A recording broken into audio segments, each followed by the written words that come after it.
Daisy. And I'm Terri. And this is the Monday Mindset Podcast, where we talk about things of interest to us and hopefully to you. So let's get started with episode number 30. This week, it's Daisy's turn to share something with us. Daisy, what do you have? Well, Terri, I thought we would stay with Brené. It's actually one of her solo episodes. I don't know how many of her solo episodes you've listened to, but they're very, very rich on content. I mean, all her episodes are, but this is just her speaking. So there's none of that sort of, the bits that you get, the time that you spend with interaction and things. It's just like full on Brené lecture, really. So although it's only 20 minutes, it was packed full, but I really suggest that people go and listen to it because it was fabulous and a great way to spend 20 minutes. The episode was called Brené on Strong Backs, Soft Fronts and Wild Hearts with her podcast, Unlocking Us, of course. And I don't know if you're familiar with this Strong Backs, Soft Fronts, but I wasn't. So I was intrigued and I found it very interesting. She recorded this on the US election day, and it was something that had come to her with a conversation she had with her 21-year-old daughter, who was texting her, I think, and was just looking for a bit of advice as she was going through hard, new grown-up stuff, as Brené describes it. And apparently it's something that she says to herself a lot too, when she needs a bit of a boost. Apparently, it originates with Joan Halifax, who is a Buddhist teacher, Zen priest, anthropologist, activist, and an author of books on engaged Buddhism. I'm not entirely sure what engaged Buddhism is, but she's obviously, Brené, is obviously a big fan of Joan Halifax, and she talks a little bit about when she met her and had a conversation with her, but that you need to go and listen to the podcast for that. But apparently, this strong back, soft front comes from Joan Halifax. And then Brené added the wild hearts bit on the end. And she says this has also become a cornerstone of her practice, as well as something that she says to her when she needs a bit of a boost. And she talks about really needing it at the moment as we venture out from what she calls the ideological bunkers many of us have created for ourselves and hold up in this rather toxic environment that we've all been immersed in for quite a while. So really what I'm going to do with this episode is try and just condense it down to some bullet points and throw some quotes at you, and then have more of a sort of more weighted time to having a bit of a discussion about the general concept. This is Brené speaking. When we find the courage to stand alone, to say what we believe and do what we feel is right, despite the criticism and fear, we may leave the wilderness. But braving that wilderness is what gives us the wild heart. Once you've stood up for what you believe in, I'm going to stand up for myself first and betray myself last. That's the mark of the wild heart. And we need to become a bit more aware of when our choices stray from that. It harks back a little bit to things we've spoken about before, about identifying your core values and beliefs and matching your actions closer to those, really working out what your identity is. She says, a wild heart fights fitting in and it grieves betrayal. It grieves especially when we betray ourselves. And the original description from Joan Halifax about this strong back, soft front is a quote that Brené reads out, and I'm going to read it out to you too. All too often, our so-called strength comes from fear, not love. Instead of having a strong back, many of us have a defended front, shielding a weak spine. In other words, we walk around brittle and defensive, trying to conceal our lack of confidence. If we strengthen our backs, metaphorically speaking, and develop a spine that's flexible but sturdy, then we can risk having a front that's soft and open, representing choiceless compassion. The place in your body where these two meet, strong back and soft front, is the brave, tender ground in which to root our caring deeply. How can we give and accept care with strong back, soft front compassion, moving past fear into a place of genuine tenderness? I believe it comes about when we can be truly transparent, seeing the world clearly and letting the world see into us. So I just really like this mix of the two different things, and also the wild heart that Brené throws into the mix. So I'm just really going to go through quickly how Brené describes the different components. And she talks about what you need to do really is just think about which part comes easier to you and which part you more need to work on. And the focus obviously is going to be different for different people. So the strong back, she identifies really the main word here is courage. And if this is where our focus needs to be, we may be driven by a bit too much by what people think. We perfect, we please, we prove, we pretend, and these things get in the way of a strong back. We shouldn't judge ourselves too harshly or let others silence us. The goal is to honour ourselves over being liked. Self-love and self-respect is what's needed to brave the wilderness.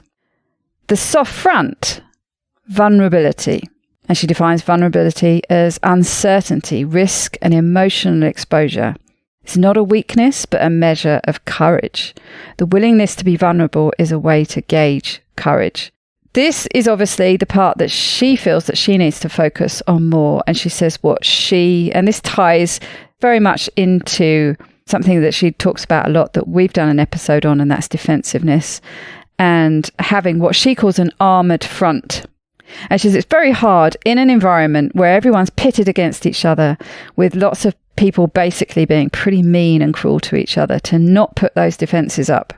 And she talks about personally how she's had some really nasty pushback on social media recently for speaking out about a few political things, going back also to things she spoke out about Black Lives Matter and race and things like that. She's had a lot of pushback from just people sort of saying basically, shut up and stick to what you're good at. Don't talk. You shouldn't be talking about these things, to people really threatening violence on her and her family. She says it's been quite intense. So she talks about what she tends towards is this strong back, armoured front, and she comes out swinging. She talks about that sort of bring it on, fight energy. She's very much the kind of person when she feels scared, when she's backed into a corner, she comes out swinging. But she says that vulnerability is the birthplace of love, intimacy, joy, trust, courage. And it's very easy to armour up, but it causes more pain in the end. She says, don't let people take your vulnerability or let them fill you with their hate. They will end up taking over your life. Hating comes at the expense of giving up this soft front. And she says you need to exercise vulnerability like a muscle. She talks about exercising the vulnerability muscle. Soften and stay open rather than attacking and defending. And it made me think of approaching things with a curiosity. We've talked before about that difference between that sort of closing in and that expansiveness. And it made me think of when she was talking about that soften and stay open is doing that. If you approach things a lot more with curiosity about where the other person's coming from, it's rather than putting up those defensive walls. And she did focus more on this, on soft front and vulnerability. And she said, and very often people see vulnerability as they're someone who are generally not comfortable with emotions, and they tend to equate vulnerability to weakness. But it can also be experiences of trauma that have taught you, of course, that vulnerability is actually dangerous. So lastly, the wild heart element, and this is the part that she's added to the strong back, soft front from Joan Halifax. And when she was writing about belonging in her book, Braving the Wilderness, this is when she added the wild heart part. And she talks very much about belonging. Belonging as opposed to fitting in, very different. Requires the courage to be yourself and let the world see you. She says, true belonging is the spiritual practice of believing in and belonging to yourself so deeply that you can share your most authentic self with the world and find sacredness in both being a part of something and standing alone in the wilderness. True belonging doesn't require you to change who you are. It requires you to be who you are.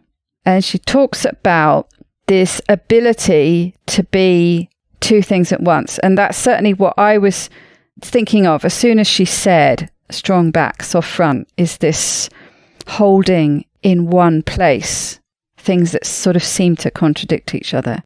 The ability to be at the same time both tough and tender, excited, scared, brave, afraid, vulnerable, courageous, fierce, kind, fearful and hopeful.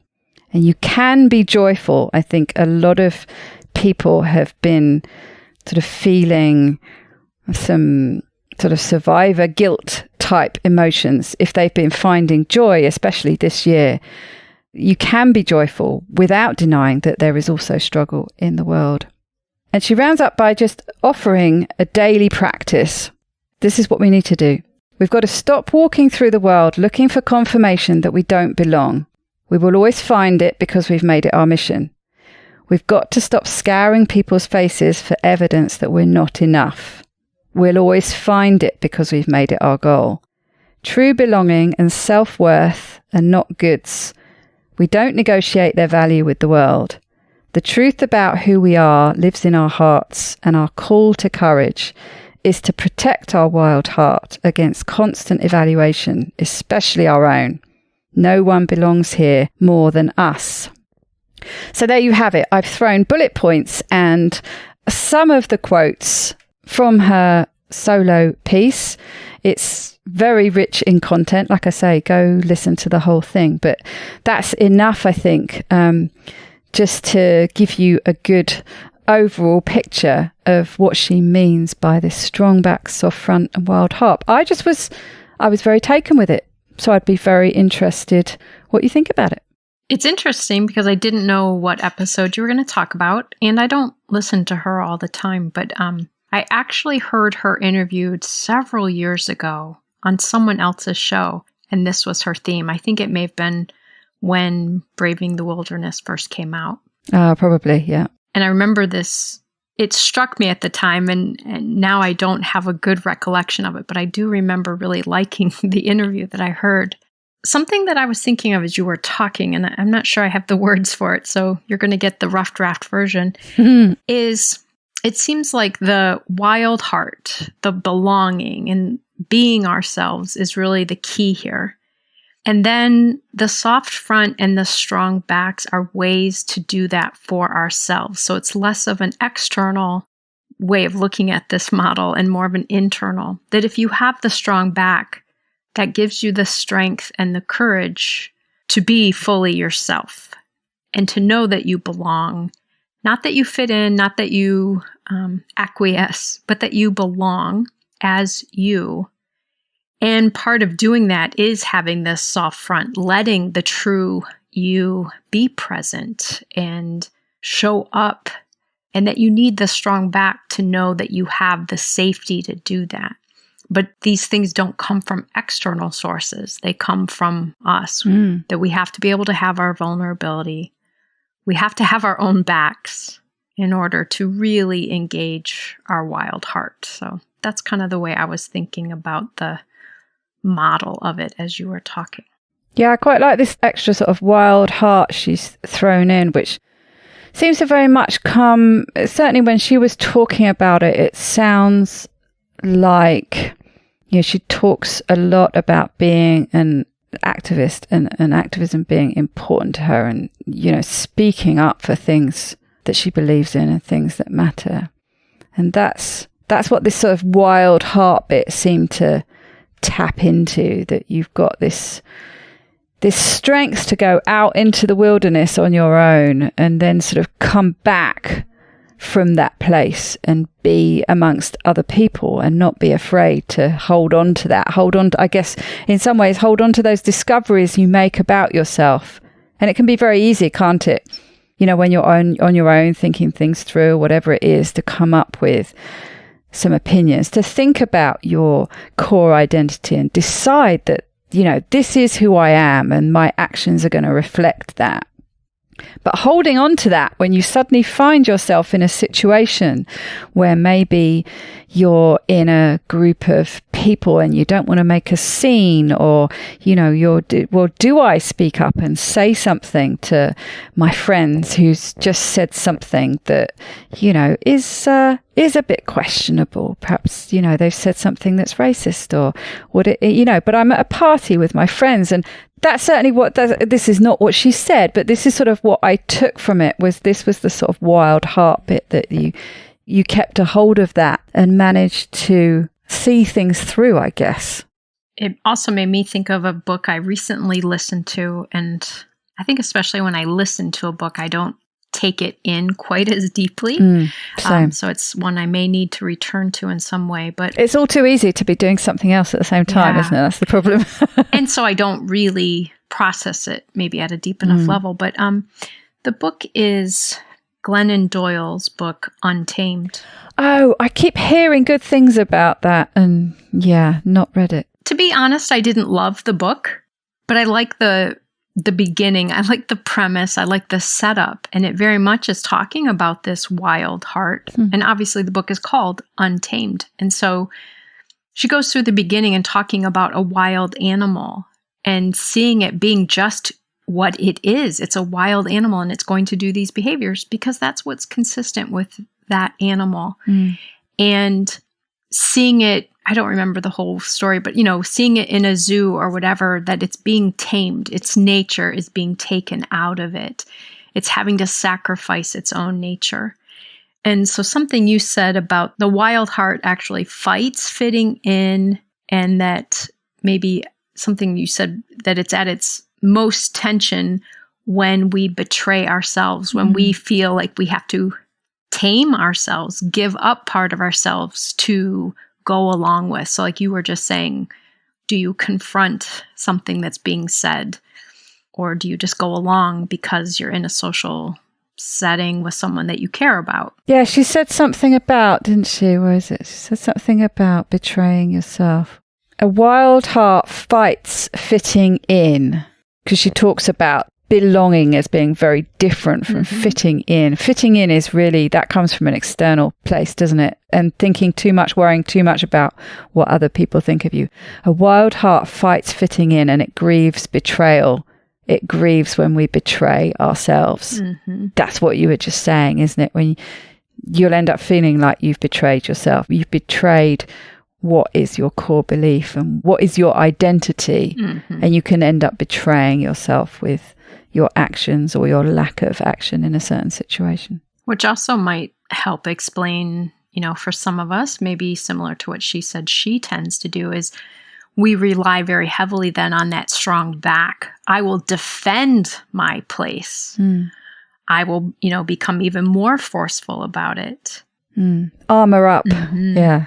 Talks about this armoring up the front instead of having a soft front. And then you probably already know this about me, but I often, when I'm listening or trying to make sense of something, I put it into some kind of analogy, often kind of a visual. And so I was thinking of a turtle, and the outer shell is really hard, but the turtle itself is very soft. And I don't know for sure what the underbelly of the shell is like, but I assume it's maybe not quite as hard as the back part of the shell. It's less often exposed. To me, it's like helpful to have that image of being a turtle and knowing that you have this protective piece to help you, to give you courage, but that you have to put your little legs and little head outside of the shell and show up. Let your wild heart belong here, own your space. Reminds me a little bit, I'm not going to get the quote right, I'm sure you're familiar with it, but Nelson Mandela, where basically he says, we're not afraid of not being enough. We're really afraid of being fully embracing ourselves and owning our space. Our deepest fear is not that we are weak. Our deepest fear is that we are powerful beyond measure. It is our light, not our darkness, that most frightens us. We ask ourselves, who am I to be brilliant, gorgeous, talented, fabulous? And I kind of equate that. This is that wild heart, that part of us that is true to ourselves. And part of that is scary. What if I don't succeed with that? What if others don't accept it? And, maybe we're afraid that we've really got something here. And what if we show it? I love what she says about courage, actually, that the soft front and your vulnerability is a really good measure of courage. Mm-hmm. Actually being, much more open, and like I was saying, it made me think of the open and curious and allowing yourself to be vulnerable. Mm-hmm. Actually takes a lot of courage. Also, it's much more likely to break through other people's defenses rather than escalate a situation with defense and attack, backwards and forwards. But yeah, I can see how it is a much easier thing to go to armor up. But I mean, I don't know about you, but I think the element that I struggle with the most actually is probably the strong back. Or certainly one of the things that I got from it was the strong back is a self-confidence and enough of a belief in yourself that you can then allow yourself to be vulnerable. I don't know. I felt more that when she talks about you need to figure out which bit you need to focus on more, which is the bit that you need to work on more. For me, I felt like it was the strong back that I needed to work on a bit more. I don't know about you. I think I made sense of it a little differently from what you described. And clearly, again, I didn't listen to this episode, so I don't have my own take on what she said. But what I heard you describe is she's got the strong back well developed. She's actually relying on it too heavily, and it prevents her from acknowledging her soft front. I feel like my approach is I'm a little more able to be in touch with the soft front because I don't trust the strong back. I think that's probably what I was trying to say about myself. Mm-hmm. So unfortunately, I think if I go back to my turtle example, rather than just knowing I have this courage to be me and belong because of this strong back, I sit with the soft front, and that feels scary. And so I just never stick my legs and head out. I hide under what I hope is a strong enough back. Whereas I think she's describing, she uses that rather than having a soft front.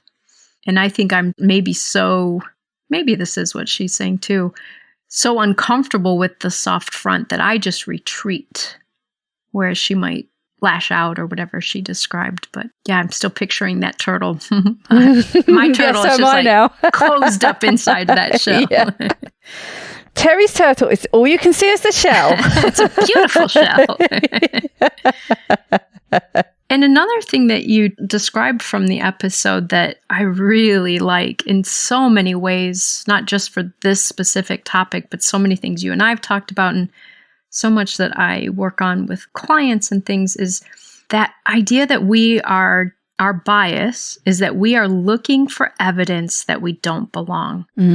And we will always find what we are looking for. We need to quit doing that. Yeah.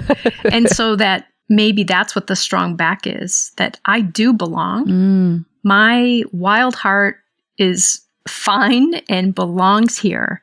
And that we don't have to navigate so much between the strong back and soft front if we really stop looking for evidence. That's always been a theme I've talked about. Whenever I get to know someone new and they're, what about this and what about this? At some point always comes out where I feel like I don't fit in. I don't belong. I feel like an outsider. And you and I have talked before about one of the people I love to follow, Marissa Peer, and she identifies that as one of the most common kind of limiting beliefs that gets in the way for so many of us, is feeling that we are an outsider, that we don't belong. I have felt like an outsider in my family. I have felt like an outsider in my friend group, in my profession. Maybe it's not just that I don't fit. Maybe it's that I'm just looking for the evidence of something that's just getting in my way. Yeah. Yeah, you were just reading inside my head then, as you so often do. So yeah, I find this with Brené watching her videos, listening to her speak, but particularly when she does these solo episodes, I just have to keep going back. And actually, the more I think about it, the more I keep thinking of different things about the way I feel about it. So I think this is one of those episodes I'm going to sort of keep going back to and rethinking and trying to figure it out. But I just really liked the concept. Mm-hmm. And I think it's one of those good things to churn around and for people to churn around at home and, which bit do you need to focus on and work on a bit more? Yeah. Is there one of those that, like I think I interpreted, you're relying on heavily because you don't feel secure enough with the other or comfortable enough? Yeah, and that's kind of the goal, I imagine, is to have them all working in harmony. Mm-hmm. And if you ever get to that place, you'll really be steaming ahead. Absolutely. Absolutely. You will no longer be a turtle, Terri. You'll be the hare. You will just know you have that shell, even though it is not visible. Well, let's all hope that that's a place that we find. Well, I hope you progress this week somewhat outside your shell. Poke your head and your feet out and have a very fabulous week. Absolutely, Daisy. I hope everyone gets some moments where they can feel that courage to kind of stand in their wild heart and trust these other parts of them as well to make that doable. I hope everyone has a great week.